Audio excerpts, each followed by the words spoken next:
Bueno, bienvenidos a la segunda sesión de esta tarde. Tenemos con nosotros a Jorge Vilches y Almudena Negro. Y es mi gran placer presentarles hoy. Jorge es profesor titular de Historia del Pensamiento en la Universidad Complutense de Madrid, colabora con numerosos medios y es autor de varios libros, junto, en este caso, con Almudena Negro, que también es periodista, colabora con numerosos medios y ahora mismo es una tabernaria, en el sentido de que está sirviendo a la Comunidad de Madrid pues como diputada en su Asamblea Regional. Así que bienvenidos. Los dos libros que yo creo que podemos reseñar son vuestras dos últimas colaboraciones contra la socialdemocracia, que tenemos aquí, y su último libro, que me acaban de comentar que va por la segunda edición, así que enhorabuena, que es La tentación totalitaria, que realmente es la reflexión que venís a realizar hoy aquí, aunque realmente podéis hablar de lo que queráis. Gran libertad, que para eso estamos. Bienvenidos. Muchas gracias. Buenas tardes. Para empezar, muchas gracias a la Fundación Civismo y a New Media Direction por invitarnos a dar aquí una charla y, sobre todo, muchas gracias a vosotros por estar aquí presentes. Ya nos habéis avisado antes de entrar aquí. Por favor, hemos empezado a las 10 de la mañana. Tened piedad de nosotros, oh Señor. Vale. Haremos algo sencillito. Solamente haremos unas cuantas citas de Kant y de Hegel y nada más. Algo ligero. Vale. Nos vamos a dividir la charla en dos. A mí me toca el ladrillo y ella el cemento, entonces yo os voy a hablar de la parte teórica y ella os va a hablar de la parte, bueno, de la comunicación política. Algo que la cual lleva trabajando muchísimos años, es una gran especialista. Y yo creo que os va a dar un par de ideas estupendas sobre cómo comunican los totalitarios y cuáles son las herramientas, ya lo estoy pisando, cuáles son las herramientas para hacer frente al totalitarismo. Bueno, lo que hicimos en nuestro libro, La tentación totalitaria, que como ha dicho Juan, efectivamente estamos en la segunda edición, lo que hicimos fue aplicar un modelo teórico, que es el del nuevo totalitarismo, el progresismo nihilista, a un caso práctico. Desgraciadamente estamos en un caso doloroso y práctico, como es el gobierno socialcomunista, el gobierno del Partido Socialista de Sánchez y de Unidas Podemos. Enseguida nos dimos cuenta que, efectivamente, tal y como pensábamos y como nos habían indicado los clásicos desde hacía mucho tiempo, dentro del socialismo hay un alma totalitaria, es decir, una idea de utilizar el poder no para gobernar, sino para transformar la sociedad. La idea de toda la izquierda, de todas las ideologías socialistas, es crear el hombre nuevo y la sociedad nueva. Claro, eso lo vimos inmediatamente y se nos ocurrió aplicar el modelo teórico a un caso práctico. Es decir, que se demostrara, que abandonáramos el mundo de las ideas y poder aplicarlo a lo que estábamos viviendo día a día. Claro, la pandemia ofreció una oportunidad estupenda a estos nuevos totalitarios para llevar a cabo su aceleración del proceso de transformación. Daos cuenta, por ejemplo, cómo hasta la más iletrada de Podemos habla de la importancia de la transformación. Su idea no es gestionar bien lo común o facilitar la vida a la gente. No, su idea es ir transformando y cambiando las costumbres privadas y públicas de todos y cada uno de nosotros. En realidad,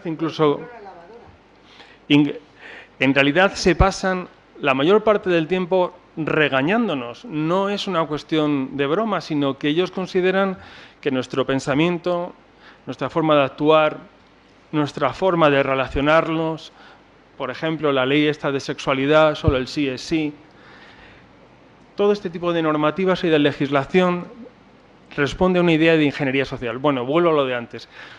La pandemia les ofreció una oportunidad. Bueno, la pandemia, como cualquier crisis profunda y amplia, horizontal, lo que genera son dos cosas, ahora y en el siglo XX. Son un profundo miedo de la gente a su situación actual y al presente, De hecho, si nos acercamos a las estadísticas,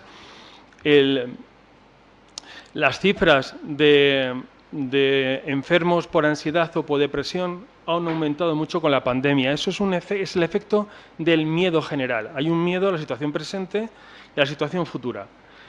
Y sucede un segundo fenómeno ante todas estas crisis, que es la necesidad de un gobierno paternalista.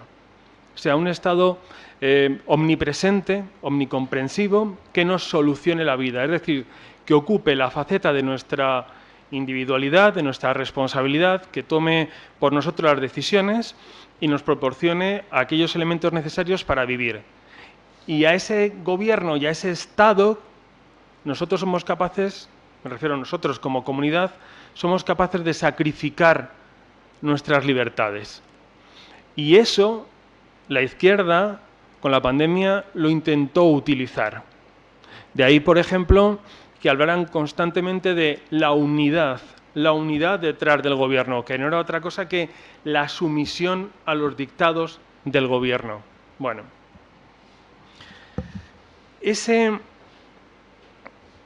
lo tengo escrito para tardar poco. Ese proceso del nuevo totalitarismo, de este progresismo nihilista, tiene las siguientes características. Las voy a ir enumerando para que os deis cuenta y las podamos ir poniendo en los casos concretos que hemos vivido en los últimos, ¿ya son 2 años? En los últimos tiempos. Lo primero que hacen es colonizar el Estado. El colonizar el Estado es algo propio de los totalitarios. Ellos piensan que es típico del despotismo ilustrado, luego de la Revolución Francesa, de los socialismos, del bolchevismo, del fascismo, el nacionalsocialismo, y es considerar que la comunidad es un sujeto, que ese sujeto tiene un interés y está representado por un partido, que ese partido representa una voluntad que es la del pueblo, y por tanto hay una línea entre la sociedad, el gobierno y el Estado.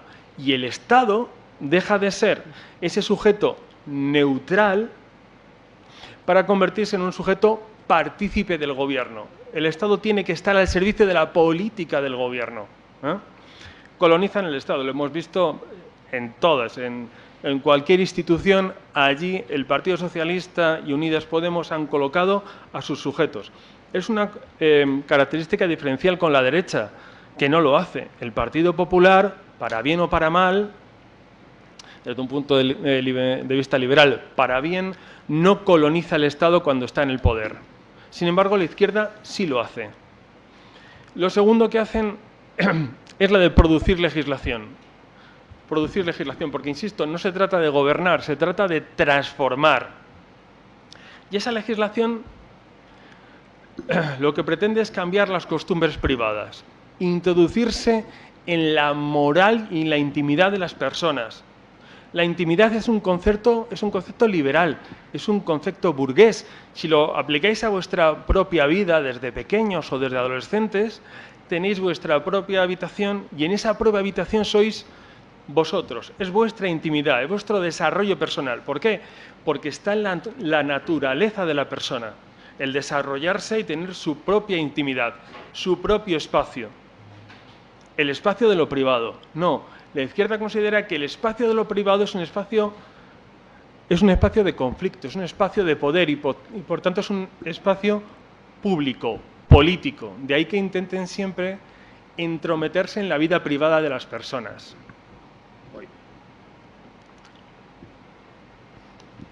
Lo tercero que hacen, por abreviar, es, y además antes lo decía Eduardo, con el caso de Nicaragua, es arrinconar a la oposición.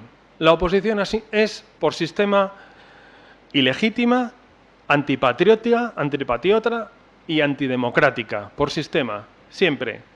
Aunque apoyen al gobierno en determinada medida, siempre lo es. ¿Por qué? Porque hay que excluirles de la política. Hay que excluirles de esa voluntad general. Hay que excluirles de esa línea que existe entre la comunidad, la sociedad, el gobierno y el Estado. Eso es suyo. ¿Por qué? Porque ellos marcan una cosa que tenemos todos en la cabeza porque somos hijos de la Ilustración y es la idea de progreso. Tildan cualquier política de progresista y eso hace que la cataloguemos como buena o positiva. ¿Pero qué es eso de la idea de progreso? ¿Lo hemos pensado alguna vez? ¿El progreso hacia dónde? Ellos lo tienen muy claro. Solamente es progresista aquello que tiende a cumplir la ideología de izquierdas, en cualquiera de los campos. Hace unos días tuvimos al G7 diciendo: tenemos que unirnos todos para combatir la desigualdad material. ¡Ojo! El problema del tercer mundo, de la humanidad, es la pobreza, no la desigualdad material. Pero hemos adoptado ese discurso que en realidad es un discurso socialista. Bueno, más. ¿A qué tienden también? A acabar con la independencia del Poder Judicial. Atacan las sentencias que no les gustan. Lo hemos visto en el caso de Podemos con toda claridad, cuando sentenciaron a Isa Serra, de la Comunidad de Madrid, por insultar y agredir a una policía. Lo hemos visto en los otros casos. Todas aquellas sentencias que no les han gustado, no piensan vamos a recurrir a otra instancia superior, sino es que ese juzgado es machista, ese juzgado lo que ocurre es que no tiene una perspectiva social y prefieren ¿el qué? El juicio televisivo o el juicio callejero. Los jueces tienen que estar al servicio ¿de qué? De esa línea, la sociedad, el gobierno, el Estado, la voluntad particular. La sexta ya, ¿no? No, la quinta. La quinta, y lo estamos viendo tristemente estos días. En ese ataque institucional tienen que poner a todas las instituciones a su servicio. ¿Qué quedaba? ¿Qué queda por ahí? La corona. Claro, la corona se instituye en nuestro sistema constitucional como una institución también neutral. Ni siquiera tiene un poder real, sino que es neutral. ¿Qué ocurre? Eso es intolerable para esa mentalidad. Los ataques a la corona son, por tanto, deliberados, pensados. Es esto. Tiene un discurso agresivo, violento, guerra civilista. No es un discurso de concordia, de paz o de diálogo. Incluso el discurso feminista es un discurso agresivo. Lo podemos ver en las manifestaciones que hacen en el 8M o en cualquier otra manifestación, como los lemas, los cánticos, las demandas son agresivas. No voy a repetir aquí ninguna. Yo recuerdo que mi hija, que es adolescente, fue con su madre a la manifestación del 8M del 2019. Todo contenta porque ella pensaba que iba a una fiesta. Y claro, llegó a casa y digo, muy bien, hija. Y abrí una página web y digo, tú has dicho, entre otras lindezas, la talla 38, ¿sí? O machirulo muerto, abono para mi huerto. Y, en fin, son reivindicaciones siempre conflictivas, violentas, agresivas, tanto los carteles, los lemas. De ahí el empeño en la ley de memoria histórica y ahora el empeño en la ley de memoria democrática. Se trata de crear conflictos. Los conflictos construyen trincheras, construyen bandos, y es donde ellos se encuentran cómodos. No hay centro, por eso para ellos el PP es la derecha extrema y Vox es el fascismo. No hay términos medios. O se está con nosotros o se está contra nosotros. Eso es lo suyo, por tanto solo lo cito. El séptimo, controlar los medios de comunicación y la educación. Es fundamental. ¿Por qué? Porque con eso, y ahora lo contará luego Almudena, controlan lo que ellos llaman el relato, que es la interpretación de nuestra vida cotidiana, de la realidad, de lo que está ocurriendo. Por ejemplo, si tenemos a un señor de 75 años escapando de un hombre de 40 y pocos, más alto, que quiere entrevistarse con él para suplir un diálogo de 10 minutos que no tuvieron, esa noticia la puedes dar de dos maneras, como un fracaso de la diplomacia española o como lo que intentó luego hacer Pedro Sánchez en la rueda de prensa. Estuvimos hablando de tantas cosas en 50 segundos que ahora soy incapaz de enumerarlas si no empleo 10 minutos. Es decir, podemos dar la información de determinada manera para que la gente lo interprete así. No me meto más en lo tuyo. Octavo punto. Los intelectuales orgánicos. Son imprescindibles los intelectuales orgánicos, que son aquellas personas que en los medios y en la universidad van recreando ese relato y lo van justificando o de una forma constitucional o de una forma económica y lo van trasladando a la sociedad. Hay un libro que ha sacado, un libro de reguleras, que ha sacado Anne Applebaum, el ocaso de las democracias, y ella se basa en el ejemplo polaco y empieza diciendo: en el año 2000 celebré en mi casa una fiesta de Navidad y allí acudieron unos amigos, todos liberales, todos conservadores. ¡Qué felicidad!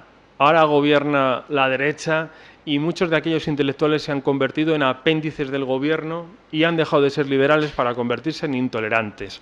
Bueno, al libro le falta la otra parte, que es cuando eso ocurre con la izquierda. Pero la enseñanza es la misma. Ocurrió en la Europa, no solamente siempre citamos a la Alemania nazi o a la Italia fascista, pero ocurrió también en la Alemania del Este, en Francia, lo que Julien Benda hablaba de la traición de los intelectuales. Eso sigue existiendo. Son intelectuales orgánicos. Siempre vais a encontrar, aunque meta la pata el gobierno, sobre todo de izquierdas, a intelectuales que en los medios van a sostener de una forma con autoridad, porque son periodistas relevantes o académicos relevantes, la política llevada a cabo por ese gobierno de izquierdas. Otra cosa es la novena. ¿Cómo voy de tiempo, árbitro? Bueno. Y novena. Lo que han hecho, lo que se hace en estos giros autoritarios, por ejemplo, siguiendo con lo de Anne Applebaum, es cambiar el eje del consenso. Se cambia el eje del consenso político. El eje como hemos deslegitimado a la oposición ya no es democrática, no me entiende lo que quiere el pueblo, ¿no? Tienes ahí a Rafael Simancas, por ejemplo, diciendo qué es democrático o qué no es democrático, y entonces manifestarse contra el gobierno deja de ser algo democrático, cosas que no se entienden. Y es todo porque han cambiado el eje del consenso. El eje del consenso, en el caso español, ha dejado de estar entre los grandes partidos, que es lo que ocurre en las democracias consolidadas, en la que los grandes partidos acaban poniéndose de acuerdo en las políticas de Estado.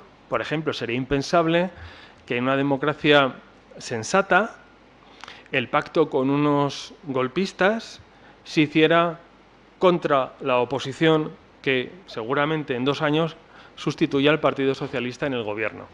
Eso no es una política de gobierno, tendría que ser una política de Estado, porque fue un golpe al Estado, no un golpe a Rajoy. ¿Por qué ocurre eso? Porque hay un cambio en el eje del consenso. ¿Hacia dónde? Pues evidentemente hacia los que pretenden romper el orden constitucional. De ahí que se tenga, por ejemplo, a los bilduetarras o a los golpistas de Esquerra Republicana como progresistas. ¿Por qué es necesario meterlos en ese bloque de poder, en esa nueva mayoría? Incluso Pablo Iglesias, cuando se aprobaron los presupuestos generales del Estado, dijo: señores de la derecha, acabamos de formar una nueva mayoría que les va a dejar a ustedes fuera del poder durante mucho tiempo.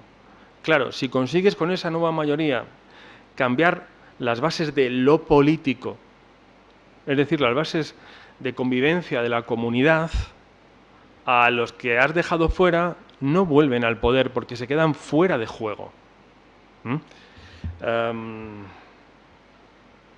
Yo os hablaría mucho más, pero como me gusta la paz social, aquí me callo. Bueno, a ver.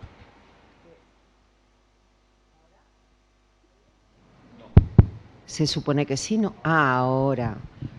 Me tenías calladita con el micro apagado, Jorge. Bueno, voy a intentar ser muy breve y voy a hablaros un poquito de comunicación, porque en el libro, después de diseccionar todo esto, que Jorge os ha hecho un resumen de cómo en la izquierda late ese totalitarismo y cuáles son las señas de identidad de ese totalitarismo, que lo diseccionamos además aprovechando la pandemia de la COVID-19, dedicamos varios capítulos a cómo nos comen el coco, cómo lo hacen. Bueno, pues Jean-François Gebel, me imagino que lo conocéis, un periodista francés magnífico, autor de libros como El conocimiento inútil o La obsesión antiamericana, decía ya en el año 2006, y os lo voy a leer textualmente, que la propaganda es la técnica activa que consiste en reconstruir e incluso inventar totalmente la actualidad para hacerla acorde con la imagen deseada por el poder. Me imagino que a todos os suena. A esta descripción de la propaganda de la que ya hablaba Rebel y además situaba con toda la razón, y tenía razón cuando decía que la guerra de Vietnam la pierde Estados Unidos no sobre el terreno, sino por la guerra de la propaganda. La propaganda siempre ha formado parte de los movimientos totalitarios. El maestro de la propaganda, Goebbels, lo sabe todo el mundo, pero no era menos el fascismo, la URSS, cualquier dictadura vive de la propaganda. Bueno, pues a esto, para no llamarlo propaganda, hoy lo llaman posverdad. Esto es la posverdad. ¿Qué es la posverdad?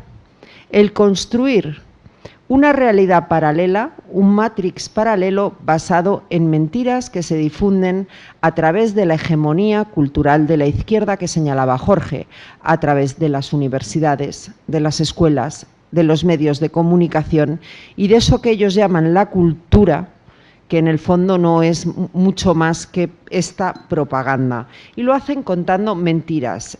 A esas mentiras, hoy en día, los horteras, o sea, casi todo el mundo, lo llama fake news. ¿Qué es una fake news? La trola de toda la vida.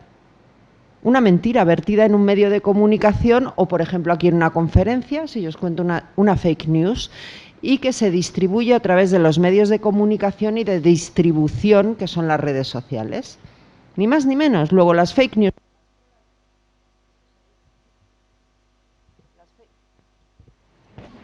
¡Hala! Que me lo como. Vamos a usar este. Las fake news son las trolas de toda la vida y la posverdad, que es el conjunto de esas trolas perfectamente planificadas para cambiarnos la realidad. El generar ese matrix que permite a Pedro Sánchez decir que en 26 segundos ha hablado con Joe Biden de progresismo, Iberoamérica y políticas de defensa. Me imagino que Marruecos incluido, en 26 segundos. Eso es propaganda pura y dura. Y es lo que está haciendo la izquierda y que siempre hacen todos aquellos, no solo la izquierda, sino todos aquellos en los que late esa tentación totalitaria. ¿Por qué lo hacen? Bueno, George Lakoff, el del elefante, ya señalaba en su día que todas las personas, todos, tenemos marcos conceptuales en nuestra cabeza que hacen que veamos de una forma u otra la realidad y que veamos de una forma u otra lo que está bien y lo que está mal. Son marcos conceptuales que moldean nuestra visión del mundo al fin y a la postre.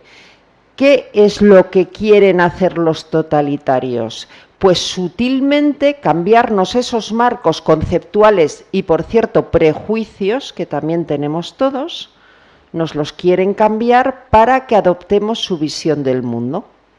Esa es la forma de actuar del totalitario. ¿Por qué? ¿Y cómo lo hacen? Lo hacen a través de la narrativa, lo que hoy se llama el relato. Lo hacen a través del relato y luego introducen conceptos como storytelling, story doing, etcétera, etcétera, que son propios, por cierto, del marketing.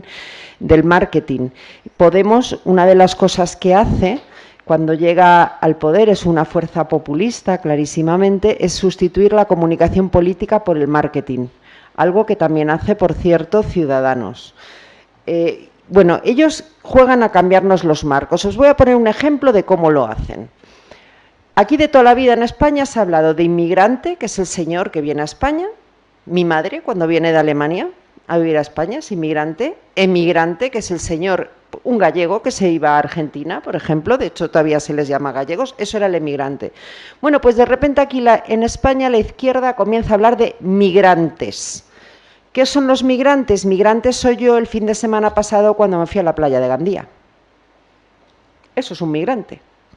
Pero de repente todo el mundo empieza a hablar de migrantes y, por supuesto, y como no, el centro derecha de hocicoz, hablar de migrantes. ¿Por qué la izquierda se inventa estos conceptos? Porque nos está cambiando los marcos conceptuales. Nos cambia el marco conceptual que tenemos de la inmigración y la emigración a través del cambio de las palabras. Lo que decía Gramsci, lo que decía Kant, las palabras crean realidades. Hace muchos años nos reíamos aquí en España cuando una señora ministra que se llamaba Viviana Aido hablaba de miembros y miembras, a que hoy ya no nos hace ninguna gracia. Porque lo tienen muy claro, cambian el marco conceptual de las personas a través del lenguaje y lo hacen utilizando la propaganda. Esa nueva palabra, ese palabra que se han inventado, el migrante, lo que hacen, la Clau lo llamaba un significante vacío, que lo que hace es conectar otros dos significados, en este caso inmigrante y emigrante, y así crean el lenguaje y de esa manera nos cambian la mente. Por eso yo llamaría a todos a pensar siempre mucho en las palabras que empleamos, porque normalmente nos lo han colado. Es que nos lo cuelan y además el centro derecha tiene mucha facilidad para caer en este engaño porque no acaba de entender la forma de actuar de la izquierda. Si a esto le sumamos el cuñadismo, ¿qué es el cuñadismo? Bueno, el cuñadismo es que la mayoría de nosotros, en las sociedades europeas, lamentablemente, debido a la democracia infantilizada en la que vivimos, esa democracia sentimental y emocional, fruto de décadas de socialdemocracia en que vivimos, la gente ya no lee para contrastar ideas, para desarrollar el espíritu crítico. La gente lee para reafirmar sus propias creencias y prejuicios y ganarle al cuñado en el debate dialéctico en la cena de Nochevieja. Lamentablemente es así. Y la izquierda es muy consciente de todo esto, por eso lo utiliza perfectamente. Y luego otra cuestión que hace la izquierda. Lo decía Jorge, el discurso de ellos siempre es exaltado, es violento. Claro, porque ellos saben, y esto está muy estudiado en neuromarketing, que las emociones que más mueven electoralmente, que al fin y a la postre es lo que les interesa porque tienen un proyecto de poder político y quieren ganar elecciones, son dos: el odio y el miedo. Esto es lo que más mueve. De ahí ese discurso violento. ¿Os acordáis de hay que asaltar los cielos, el miedo va a cambiar de bando? Por ejemplo, que utilizaba Podemos. Todos los populistas, sean de izquierdas o derechas, siempre van a apelar al miedo y al odio. ¿A qué apelan, diréis? ¿Y a qué apelamos nosotros entonces? Pues yo creo que a lo que se apeló en la campaña del 4 de mayo en Madrid, a las siguientes emociones que más mueven, que son la ilusión y la esperanza. En esta campaña electoral del 4 de mayo, lo que hizo el Partido Popular es no volver a caer en el error en el que cayó en aquellas elecciones que llevaron a Manuela Carmena a ser alcaldesa de la ciudad de Madrid. Y fue caer precisamente en todas las provocaciones de los populistas, en esas apelaciones al odio y al miedo y confrontar con ellos. Porque eso es el error, porque el miedo se alimenta de miedo, el odio se alimenta de odio. Si tú caes en la confrontación directa con el populista, tú pierdes. Lo que hay que hacer es apelar a la ilusión, generar ilusión en un proyecto de futuro, que es lo que se hizo en Madrid, y por eso se pudo contrarrestar. Y por otro lado tenemos una presidenta pues que no suele comprar el lenguaje de la izquierda habitual. Os voy a poner ejemplos de que salen en el libro, que lo hemos querido, incluso le dedicamos un capítulo entero a un concepto que, aprovechando la pandemia, una pandemia que este ministro que no sabemos cuándo trabaja, pero dice que es de universidades, Manuel Castells, este es una bicha. Bueno, pues en un libro que se llama Ruptura del año 2017, él ya dice... Él habla de todo esto que os estoy hablando, de la hegemonía cultural, de cómo cambiar los marcos conceptuales, de la propaganda, y él habla de que se necesita crear el caos creativo. Y cuando surge la pandemia, él dice que la pandemia es la ocasión para crear ese caos. A partir de la pandemia, todo lo que ha ido sucediendo no ha sido casual. Claro que no. Yo recuerdo, sería abril, cuando tuve mi último encontronazo con Iñaki López en La Sexta, sería abril. Bueno, el mes de abril. Yo puse un tuit diciendo, buscan empobrecernos aposta. cuando empezaban a dictar todas las medidas de confinamiento, el estado de excepción que ellos llamaban de alarma, que ahora el Constitucional va a dar la razón y era de excepción, etcétera, etcétera, decía, buscan empobrecernos. ¿Por qué? Porque necesitan empobrecernos para crear su red clientelar, que por cierto es con lo que cuentan ahora para intentar ganar las elecciones en el 24, con los fondos europeos, crearse una mega red clientelar. Y a mí me montaron la de San Quintín en la Sexta. Una diputada del PP dice que... Es que era la verdad. Manuel Castells ya había dicho que había que aprovechar esa pandemia para imponer su modelo político. ¿Alguien me puede explicar objetivamente por qué no se puede fumar en una terraza de un bar, pero sí a 2 metros del de la terraza del bar? Se trata de la ley antitabaco, la ideología de la salud. Están cambiándonos el modelo. La luz, o sea, no es casual que haya que poner la lavadora a las 2 de la mañana para que sea la hora más barata. Porque ¿qué están haciendo? Lo que describía Jorge hace un momento, nos están intentando cambiar nuestras costumbres privadas. Nos están dictando todo el rato cómo tenemos que vivir. Y eso es lo grave y frente a lo que hay que rebelarse. Y Castell ya lo decía, que era el momento, la pandemia, para, él decía literal, reconstruir lo nuevo. ¿Sabéis cómo llamaron a eso nuevo? La nueva normalidad. ¿A qué os suena? Pues es un concepto que todo el mundo dice, viene de la OMS, que por primera vez lo menciona en abril del año 20, pues no. Viene de China, de la dictadura china, esa tan feroz, del año 2012, cuando Xi Jinping quiere combatir los efectos de la crisis económica del año 2008. La nueva normalidad es un concepto que viene de una dictadura comunista. ¿Qué quiere decir la nueva normalidad? Pues como decía Manuel Castells, que van a construir lo nuevo, lo que os decía Jorge hace un momento, el hombre nuevo y la sociedad nueva. Por eso es tan importante estar muy atentos a las palabras, no reírnos cuando crean conceptos como portavoza o vete tú a saber lo que se les ocurre, porque lo están haciendo aposta. Y ser siempre conscientes que a través de eso están cambiando la política, porque si te cambian el marco conceptual y cambian tus propios prejuicios y creándote unos nuevos, lo que están cambiando es tu percepción del mundo, de lo que está bien y de lo que está mal, y ni qué decir tiene tu voto. Y esto es fundamental. Y finalmente, como estábamos hablando del libro y hemos venido aquí a hablar de nuestro libro, yo quería terminar con una apelación que hacemos en el libro, porque todos diréis, ¿y qué hacemos frente a esto? Bueno, Jorge es profesor universitario en el Círculo Bolivariano de Somos Aguas, permíteme que lo llame así. Yo soy periodista liberal, es decir, él y yo, los dos, hemos estado dispuestos a pagar el precio individual de defender nuestras ideas. Y esa es la única forma de hacer frente a este giro autoritario y a esa tentación totalitaria que tanto en Hispanoamérica como en España, pero yo diría en todas las sociedades abiertas, siempre nos acecha. Ser conscientes de que la libertad no es gratis, que la libertad hay que estar dispuesto a pelearla y, si es necesario, pagar el precio. Porque si Jorge y yo fuéramos de izquierdas, Jorge posiblemente hoy sería catedrático rector y yo sería superestrella de la radio, siendo de izquierdas, pero estuvimos dispuestos a pagar el precio y es simplemente lo que os pedimos que hagáis en el libro, y es un llamamiento a que todos y cada uno desde nuestro pequeño mundo defendamos la libertad individual. Y ahora ya lo que queráis.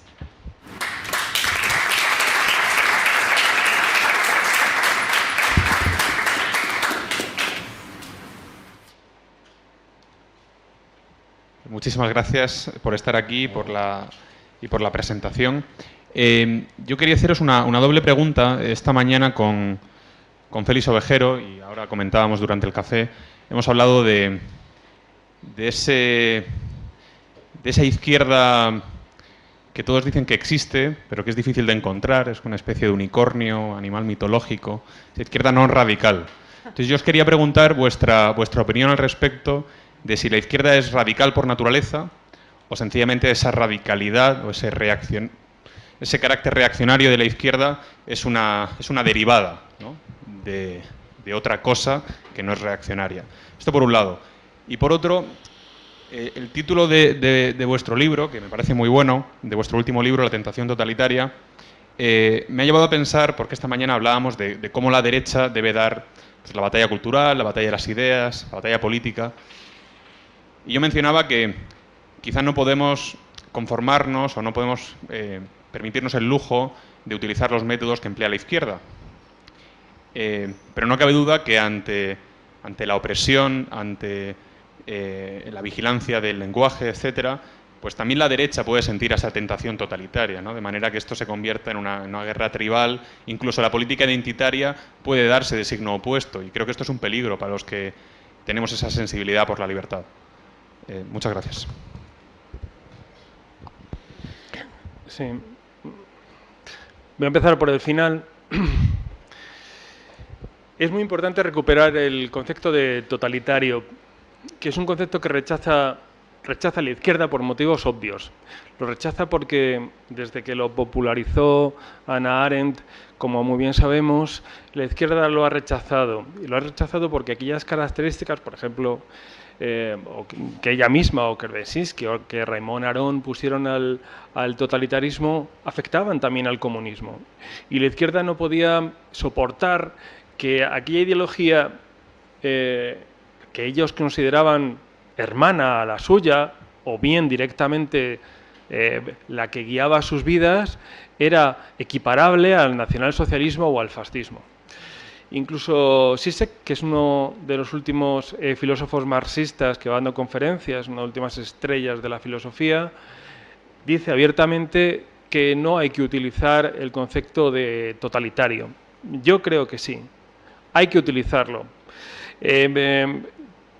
Y siguiendo con tu reflexión, ¿por qué? Porque si nosotros somos liberales y demócratas, el verdadero enfrentamiento no es entre nacionalsocialistas y comunistas o fascistas y comunistas, sino entre demócratas y totalitarios.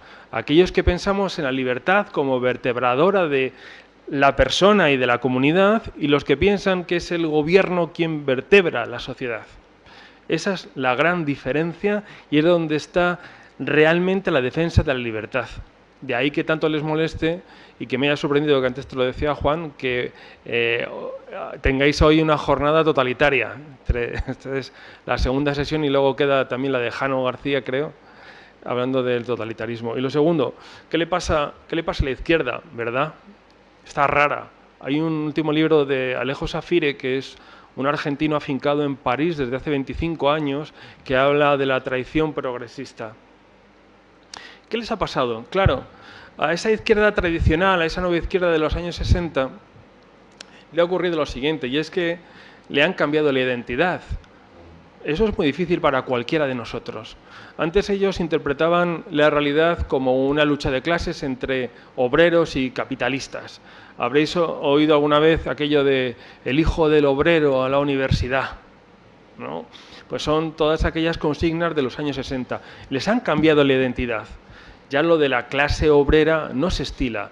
La era de las identidades en la que vivimos ha desencajado a la izquierda, porque la identidad ahora, la primera, es sobre todo una identidad sexual o de género, que todavía están debatiendo sobre si importa el hecho biológico o lo que importa es la voluntad, pero que son debates propios de la izquierda y de las emociones en lugar de la razón y de la ciencia, y parece que la identidad nos lo da más el sexo que la clase social. Es decir, parece que el género es la que determina nuestra conciencia social. Si os acordáis aquello de Marx, del ser social determina la conciencia social. Bueno, ¿pero a qué se refería?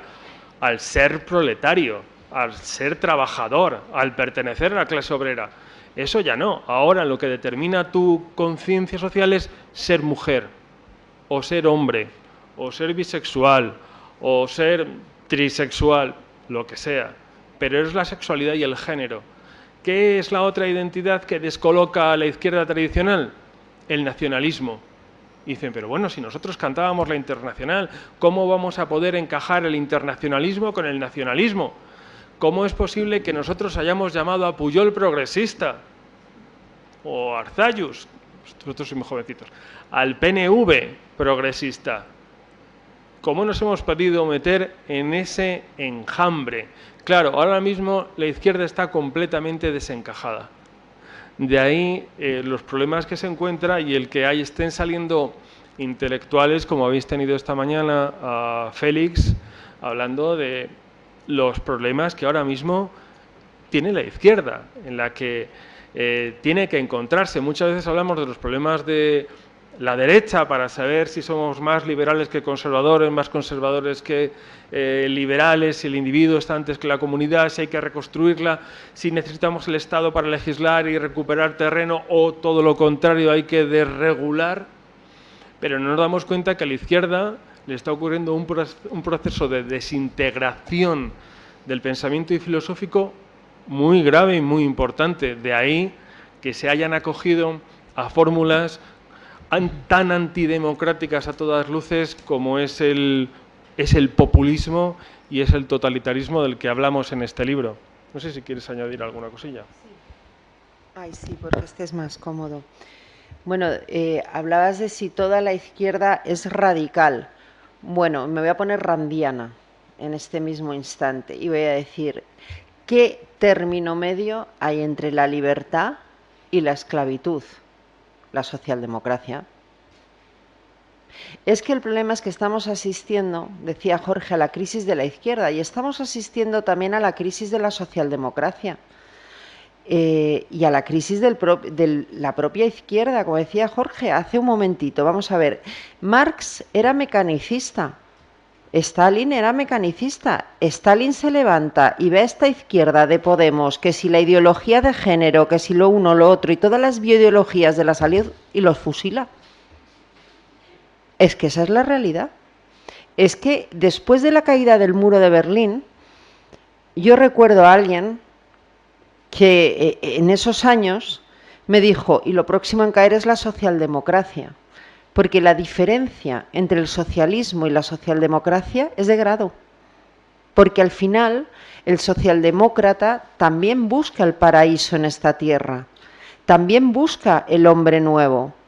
A diferencia de eso, estamos los que creemos en la libertad, en un sentido, en este caso, muy de Rebel, de coger lo que funciona y desechar lo que no funciona.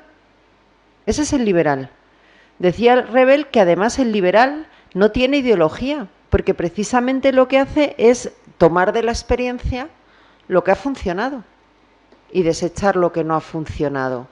Y que por eso precisamente no tiene sentido un debate entre un liberal y un socialdemócrata, mucho menos entre un socialista o uno de Podemos, evidentemente, porque no lo van a entender, porque los que tienen ideología lo que están practicando es una religión secular. El socialismo es una religión con sus mártires, sus dogmas, sus santos, sus pecados. Imagínate, yo no creo en la igualdad, pecado venial. Claro. ¿Y eso es, qué ha pasado en Europa? Pues que la socialdemocracia lo inundó todo. La socialdemocracia, cuando cae el muro de Berlín, queda totalmente desnortada. ¿Y quién asume los preceptos y el papel de los partidos socialdemócratas? Por ejemplo, en Alemania, del SPD, que está desaparecido en combate, la CDU de Merkel. Es que es el centro derecha quien, a través de los democristianos, que en mi opinión son socialdemócratas con prejuicios, los que asumen precisamente ese discurso. ¿Y qué es lo que desaparece? Los liberales. Si es que cabemos en un taxi. Entonces yo no situaría nunca el debate ni siquiera entre izquierda y derecha, porque ojo, que ya lo decía Hayek, socialismo es de todos los partidos. Que estar en un partido como el Partido Popular o Vox no quiere decir que en tu partido no haya socialistas. Claro que los hay. Es que el tema no se divide entre partidos o entre izquierdas o derechas, se divide entre los que creemos en la libertad y los que quieren ese mundo nuevo y esa sociedad nueva. Y yo creo que con esto he contestado todo, ¿no?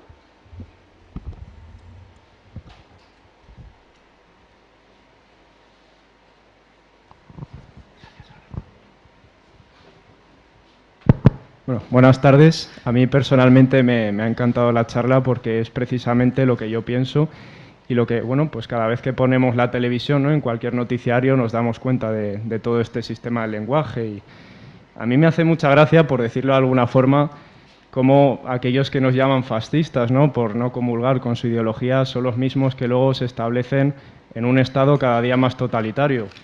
Nos hablan de igualdad, por ejemplo, ya hace 2 días Fernando Simón le daba más valor a la vida de un chico de 20 años que a la de una persona de 95. Nos dicen también que vivimos anclados en el pasado, la misma gente que luego nos quiere imponer la ley de memoria histórica, ¿no?, para decirnos que es verdad y que no. Y bueno, una frase a mí que me ha dado especialmente pavor, ¿no?, como estudiante de Derecho, es la frase que dijo Carmen Calvo, creo que fue, que dijo que el tiempo de la justicia ha terminado, ¿no?, con esto de los indultos. Y bueno, pues que era el tiempo de este diálogo político, ¿no?, y todo ese lenguaje. Esto en cuanto al aspecto interno, ¿no?, por no hablar del externo de España con, bueno, pues el ridículo que ha hecho Sánchez, ¿no?, con Biden, por ejemplo, o el despropósito de la política del Haya, para qué hablar, ¿no? Entonces, mi pregunta aquí es, ¿cómo va la derecha a solucionar todo esto que ha cambiado la izquierda?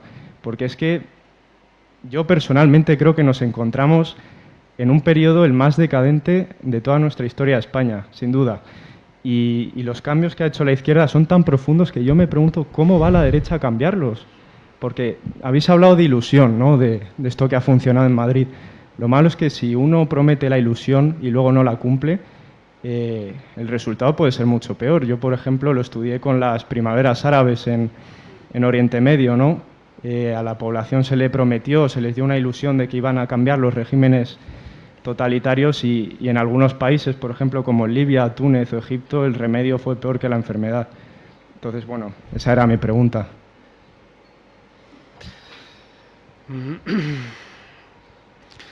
Un poco así como, en plan, no consuelo, como estudiante de Derecho.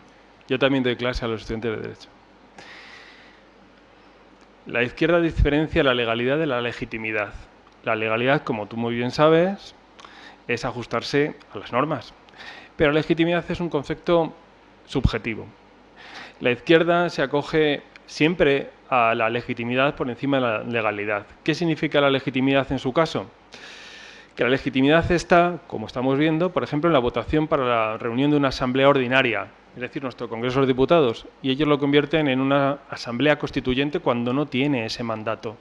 ¿Por qué? Porque ellos piensan que la voluntad general es la que otorga la legitimidad y ellos encarnan esa voluntad. Si su voluntad es que la justicia se terminó y empiece la política, por supuesto que la legalidad sobra y los jueces también. Pero eso ya lo sabías tú. Segundo, para allá más optimismo todavía. Sí, existe una solución. Una de las cosas que hemos demostrado en Madrid es que sabemos conseguir que la gente identifique su vida cotidiana con un principio, que es el de la libertad. Eso es un éxito como no se había tenido nunca. La izquierda creyó que la libertad era tomarse una caña, cuando la libertad era poner una caña. Era ponerla. Es decir, poder abrir tu negocio, poder mantener ese empleo. Pero detrás de todo eso, la gente supo encajar muchas más cosas de su vida cotidiana con la libertad. Se ha insistido mucho en ello hasta ahora, pero se había hecho muy mal. Y se trata de que la gente identifique dónde compras, qué día compras, porque no sé si sois todos de Madrid, pero si sois de alguna provincia limítrofe de Castilla-La Mancha o Castilla y León, sabéis que los domingos en Ávila o en Segovia son muy distintos. En Madrid, ¿verdad? O el País Vasco, en Vitoria, son muy distintos. Vete a comprar un domingo a Carrefour, te vas a encontrar un enorme cartel de cerrado. ¿Cómo compras? ¿Cómo vives? ¿Cómo piensas? El cambio, por ejemplo, del voto en el barrio de Chueca ha sido muy significativo. En el año 15 arrasó Manuela Carmena. No ahora Madrid, no Podemos, Manuela Carmena. ¿Por qué? Porque Manuela Carmena significaba para el barrio de Chueca esa libertad, ese desahogo. Bueno, en el 19 se repitió el asunto porque el Partido Popular de Madrid y Ayuso no habían conseguido establecer un discurso que la gente pudiera llevar a su práctica cotidiana, a su vida real, y ha dado un vuelco en Chueca impresionante, pero también, por ejemplo, en Condeduque, porque es lo mismo. Esa es la clave, que la gente identifique lo que ella hace en su día a día con un principio, la libertad. ¿Es esto nuevo? No. ¿Qué ocurrió en la Gran Bretaña, en el Reino Unido de la década de 1970? Eso lo consiguió Thatcher, que fue establecer que la vida cotidiana de la gente era intocable porque sobre ella se basaba su libertad. Y segundo, era intolerable un gobierno que se permitiera meterle la mano en el bolsillo para sacar del dinero y luego devolvérselo como quisiera. Un mensaje tan sencillo como ese, sin hacer populismo, sin hacer demagogia, sin hablar solamente de la gestión y de cuadros de Excel económicos. No, tu vida es así porque tú asumes tu responsabilidad de vivir así. Y yo voy a permitir que tú vivas así. Y diréis, que ya no es esto. No, es la diferencia entre el liberalismo anglosajón y el liberalismo francés. La Revolución Norteamericana se basa en crear un gobierno cuyo único objetivo es conservar la libertad. Y sobre esa idea de conservar la libertad se orquesta todo un sistema político. La libertad como el fundamento de todo el sistema. El liberalismo francés no es así. El liberalismo francés es ingeniería social pura y dura. Del despotismo a Rousseau. Una voluntad general, el hombre está contaminado por la vida en la sociedad y hay que legislar para cambiar todo eso. Es la diferencia. Yo creo que la solución está en ese espíritu del liberalismo anglosajón.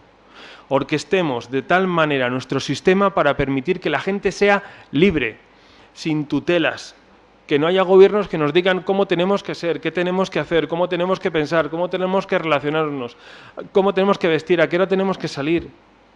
La libertad de ser cada uno como sea. Venga, te chuto el balón. Me chutas el balón, ya lo has dicho casi todo. Entonces yo, como tú has hecho la parte un poco de comunicación, yo voy a hacer un poco la de derecho. Porque es que es muy grave la frase de Carmen Calvo, del el tiempo de la justicia terminado.